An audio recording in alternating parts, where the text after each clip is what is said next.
Hi, our viewers. Happy Sabbath. It is my hope you are well. This is Gashi's Kaiman TV. Welcome to our today's show. Yesterday, Azimio council met. Now, one thing that we noted is that Raila Amolo Odinga chaired the council because the chairman, one Uhuru Muigai Kenyatta, was on an overseas mission. He was on official duty. Now, this one is the highest decision-making organ in Azimio. Now, I think it is good to share some of the important things that were discussed, or the things that came up. The first thing that came up is that very good news that Raila is winning with 55%. If the elections were to be held yesterday or even today, Raila would emerge the winner in round one. And these are very good news to Raila Amolo Odinga. And I think most of the followers of Azimio, of Raila Amolo Odinga, they have all the reasons to smile, because all indications are showing that Raila Amolo Odinga is winning in round one. The other thing that came up is that Raila was actually tasked to start crafting his dream cabinet. And this was very, very interesting. But it was also told that the names that would be proposed to the cabinet, they must be checked. The information, the background information is very, very important. Now, I think the people who does this, they are the NIS guys. Wajaribu waone if it is Gashi's Kaiman who want to be nominated in, say, the security docket. The background information is very, very important, because I understand that Baba will hit the ground in day one. The cabinet will be formed in day one, and people will start working immediately because time is not on his side. So it was very, very interesting news. The other thing is that Raila will win without much support from Uhuru Kenyatta.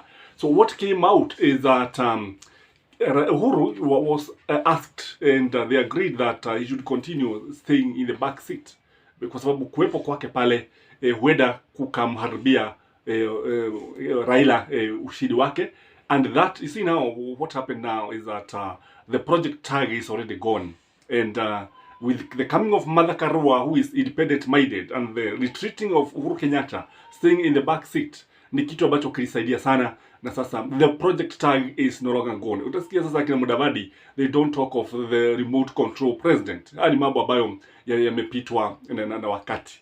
The other thing that was of interest is that Raila will have a majority in the National Assembly. And the concern now was in the Senate, because the indication was showing that Ruto Party is likely to have the majority in the Senate. This did not come out very well to the council.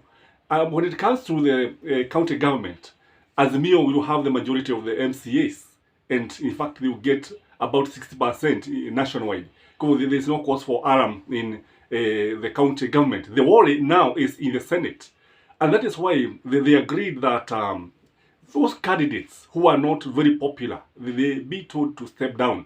And kile ambacho kilikubalika ni kwamba if they agree that they be refunded the money, kunajua wametumia pesa nyingi sana, wakikubali pesa zao zimerejeshwe, hata kama sio zote, a certain amount, it would work very well if they agree to step down, because in the final analysis, it is only one person who is going to be declared the winner.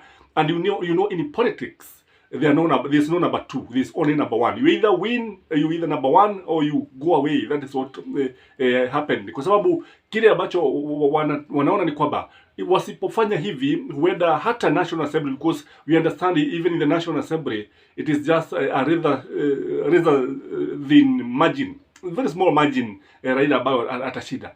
And that is why Raila needs to have a majority in both houses.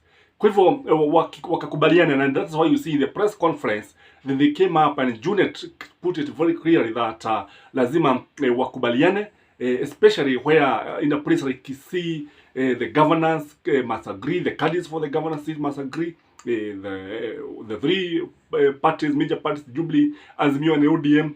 In Western, it is between ODM and Wamalwa Party. Now, these are the things that they agreed. Although it was discussed that this is something that is also risky, and they agreed that nobody would be forced.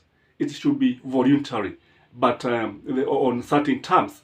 They also agreed that they need to intensify the campaign in Western Kenya. Kwamba upande wa magharibi, Ruto is actually penetrating, and he needs to be stopped in all ways. Kwa sababu what we saw is that although Raila is having the majority, it's not like in 2017 when he had a super majority in Western, because with about 57%, this is not very good for Raila Amolo Odinga. So they agreed that in Western and in Central Province wanahitaji kufanya kazi zaidi, na kile ambacho kinajitokeza ni kwamba Raila agreed with this, and he was told to take over the leadership of the party and sit on the steering wheel. Now wengine wajifunga mikanda kabisa, dereva awe Raila Amolo Odinga, and Uhuru should actually remain a passenger, as I have said in the beginning. The other thing is about Kiraito, and they agree that Kiraito and Munya need to be reconciled, and kwa sababu tunaona kwamba wanarushiana what we call friendly fire, because it's like Kiraito is not happy with Munya, sababu Munya is working very hard and is overshadowing everyone in Meru, and this is not pleasing one Kiraito Murugi of the Bas Party. Kwa kilichopo ni kwamba wanahitaji kufanya kazi kwa bidii. That was the agreement. The other thing is that the traditional Raila base should be mobilized to come out in large numbers to vote for Raila Amolo Odinga wakati uchaguzi unafika, kwa sababu wasipofanya hivyo Raila may sweat a lot na si vizuri. Kwa hivyo wakasema kwamba in Central Kenya they did not bother much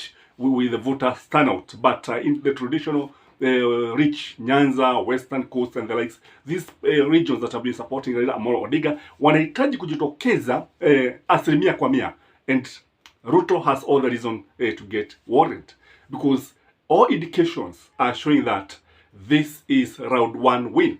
You are there, you are our viewer. Kindly subscribe to this channel if you have not. For our viewers, kindly like this video, comment, and let me know what you think about Raila, Ruto, and Uhuru Kenyatta, and others, because you see in my next video I'm going to analyze Kiambu politics. You find very, very interesting scenario.